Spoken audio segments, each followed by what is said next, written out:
In talks that were set to take place in Geneva, Switzerland on the 14th of August, Sudan's army refused to take part in US-mediated ceasefire negotiations with the Rapid Support Forces militia.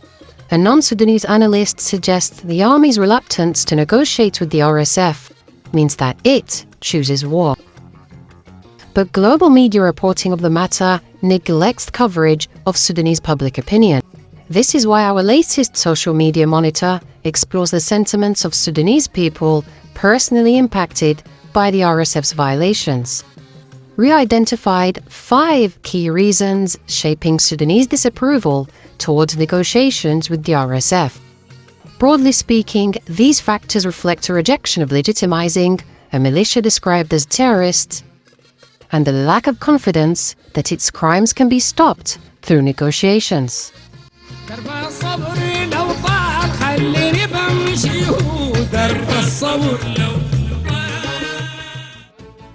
The first issue covered is the RSF's ongoing occupation of citizens' homes.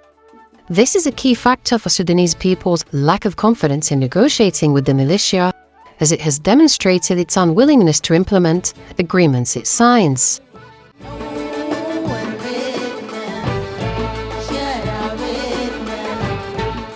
In May 2023, the RSF signed the US Saudi-sponsored Jeddah Declaration that included a vow to vacate civilian houses.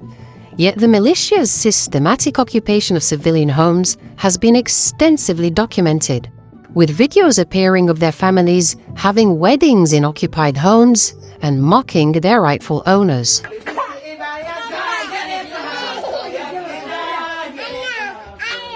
Activists have described the RSF's occupation of homes as demographic change and settler colonialism, leading the militia to be dubbed the Rapid Settler Forces. This considerably impacts Sudanese public opinion towards negotiations with the RSF, as reflected in a hashtag that translates to "Get Out RSF," starting to dominate Sudanese Twitter conversations in the week leading up to the Geneva talks. One of the top tweets, shared over 150 times, came from influential activist Iman, which shows a picture of RSF militants inside a citizen's home with the caption reading, "Evacuate our homes before negotiations." Echoing those sentiments was an account with over 100,000 followers called El Malika, which means the Queen. In a tweet shared over 165 times, she wrote, "Our demands for the RSF to leave our homes and cities are not a request, but a legitimate right." The second issue causing widespread Sudanese disapproval of the Geneva talks is the presence of the UAE as a neutral observer.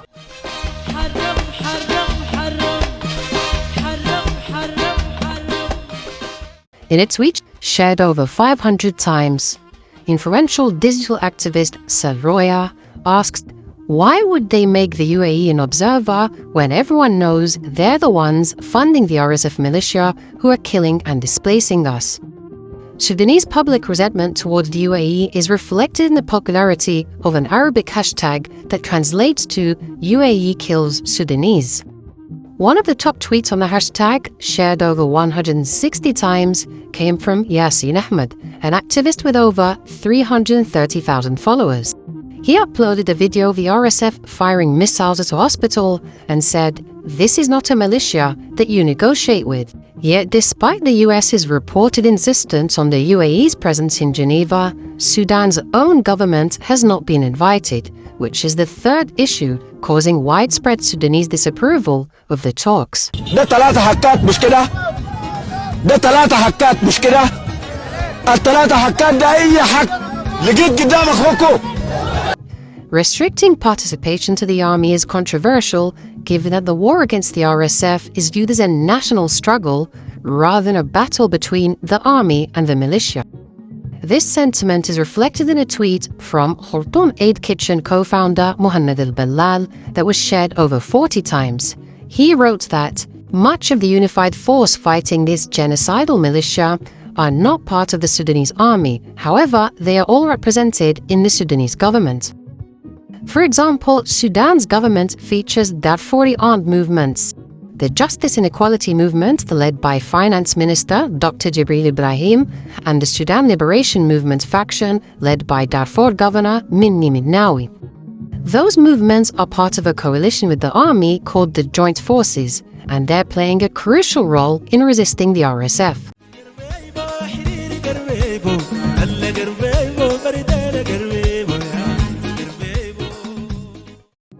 While a UN Security Council resolution has failed to stop the RSF's ethnically motivated mass killing of non-Arabs in Al-Fashir, it is the Joint Forces who stand between the RSF's completion of its genocidal project.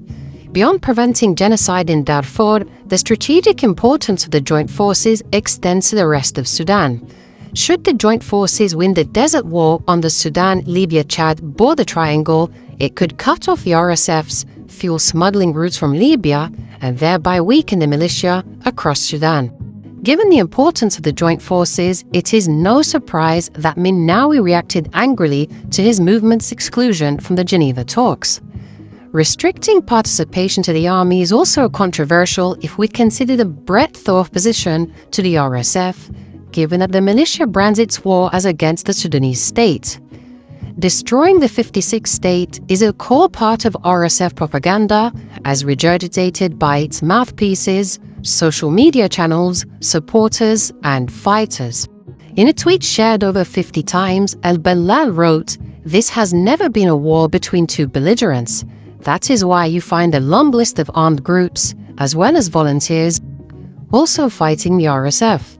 For example, Abdel Aziz al-Hil's rebel group fought the RSF alongside the army, despite the fact that it threatens to declare independence in the territories it controls unless Sudan adopts a secular constitution.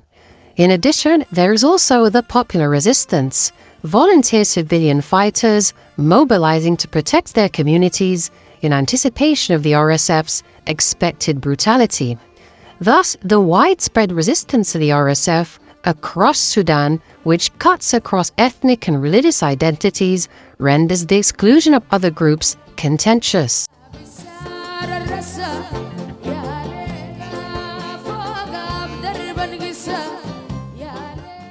The RSF's ongoing atrocities result in a lack of confidence that negotiations will cease the militia's violations. On the 30th of July, the militia said it is open to initiatives that stop the war. Yet in the 2 weeks that followed, it continued its war crimes, including the systematic targeting of hospitals. Not only did the campaign of bombing hospitals in Al-Fashir continue, but the RSF also bombed Omdurman Maternity Hospital just the day after the army-led government reopened it. As a result, influential writer Reem Abbas tweeted, "We do not want to coexist with this terrorist militia. They despise all signs of life." In addition, the RSF's ability to comply with a ceasefire is questionable, with Reuters reporting that the militia is struggling to control its unruly fighters. The sentiment the RSF's crimes can't be stopped through negotiations are reflected in a tweet from Hilal Nouri that was shared over 185 times, with a caption that read, "We will never accept to see the killers of our children, the thieves of our homes, and the violators of our dignity walking freely in our cities as if nothing happened."